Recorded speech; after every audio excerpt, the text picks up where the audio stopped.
দেখুন এই যে যে জয় শ্রীরাম যে স্লোগান এইটা কিন্তু ভারতে আগে ছিল না। আগে ভারতে ছিল কি জয় হিন্দ।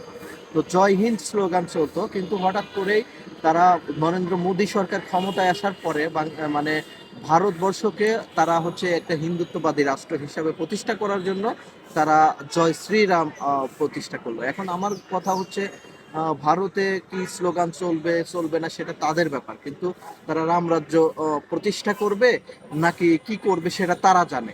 কিন্তু বাংলাদেশের মধ্যেও আমরা দেখেছি এই স্লোগানগুলো এখন চলছে। আরে ভাই, আপনি বাংলাদেশের মধ্যে জয় শ্রীরাম স্লোগান দেন, যে জয় শ্রীরাম হচ্ছে একটা মৌলবাদী স্লোগান। বাংলাদেশে যখন নারাই তাকবীর স্লোগান দেয় সেইটাকে নিয়ে সারা বিশ্বে মানে ব্র্যান্ডিং করা হয় যে এটা মৌলবাদী স্লোগান। কিন্তু যখন জয় শ্রীরাম স্লোগান দেয় সেটাকে নিয়ে ব্র্যান্ডিং করা হয় না। এখন আমার স্পষ্ট কথা, এই যে জয় শ্রীরাম স্লোগান বাংলাদেশে যারা যারা দিচ্ছে, বাংলাদেশকে রামরাজ্য প্রতিষ্ঠার জন্য যে চেষ্টা করছে এবং আলাদা স্টেট তৈরি করার জন্য বলছে চৈতালি চক্রবর্তী, এখন আপনারা আলাদা রাষ্ট্র প্রতিষ্ঠা করবেন, সেটাকে রামরাজ্য বানাবেন, আর বাংলাদেশের মানুষ সেটা দেখে দেখে মানে চেয়ে চেয়ে দেখবে। এটা তো হবে না ভাই।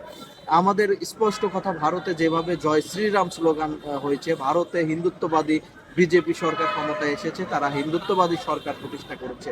এবং যে মানে ধর্মভিত্তিক রাজনীতি যেটা ভারত আমাদের দেশে মানে অনুৎসাহিত করে, এবং আমাদের দেশে যারা ধর্মভিত্তিক রাজনীতি করে তাদেরকে সারা বিশ্বে তারা ষড়যন্ত্রের মধ্যে ফেলে দেয়, কিন্তু তাদের নিজের দেশেই ধর্মভিত্তিক রাজনীতি চলে। তার মানে মুসলিমদের যে ধর্মভিত্তিক রাজনীতি সেটা চলবে না, কিন্তু হিন্দুদের যে ধর্মভিত্তিক রাজনীতি চলবে।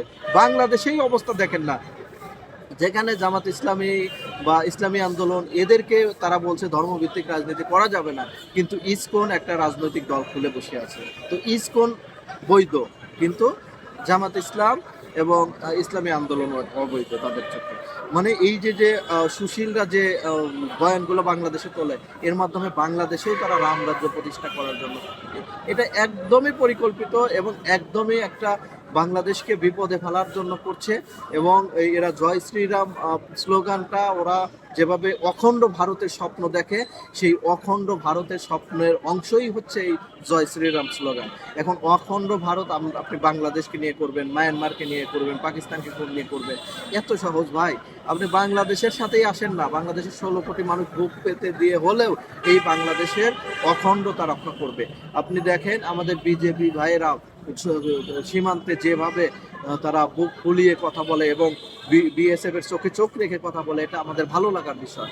এবং বাংলাদেশ স্বাধীন সার্বভৌমত্ব রাষ্ট্র, এই রাষ্ট্রের দিকে যদি চোখ রাঙানো হয়, সেই চোখ উপড়ে ফেলা হবে। সার্বভৌমত্ব রাষ্ট্র হিসেবে বাংলাদেশ তাদের সিদ্ধান্ত নিতে পারে, এবং সেই জন্য পদ্মা ব্যারেজ, তিস্তা ব্যারেজ তারেক রহমান করছে, এবং আমরা চাই সেটা করা হোক।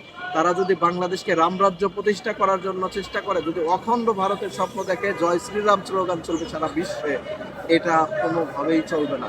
অখণ্ড ভারত, ওই স্বপ্ন থেকে নরেন্দ্র মোদীকে সরে আসতে হবে।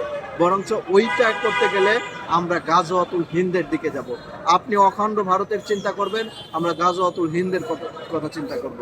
আপনি বাংলাদেশ, পাকিস্তান, মায়ানমারকে দখল করবেন, আমরা ভারতবর্ষকে দখল করে দেব। এইটা মনে রাখবেন। কারণ ভারতবর্ষ আমাদের যে গাজওয়াতুল হিন্দের যে সৈনিকেরা, যে আমাদের যে মুজাহিদরা, তারা প্রস্তুতি নিচ্ছে। আপনারা যতই বলেন বাংলাদেশকে দখল করে নেবেন, জয় শ্রীরাম স্লোগানের মাধ্যমে সারা ভারতবর্ষকে আবার একত্রিত করবেন, এটা ভাই আর হবে না।